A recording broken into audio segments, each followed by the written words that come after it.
the #1 product in the world. And that's not enough. We want to expand that market share. We want to put more menu items out there. We want to do it on the cutting edge of where things are changing.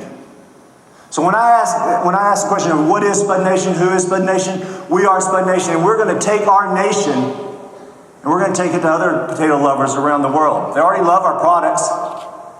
Now we're going to activate them. We're going to energize them into doing something about it, into looking at potatoes differently.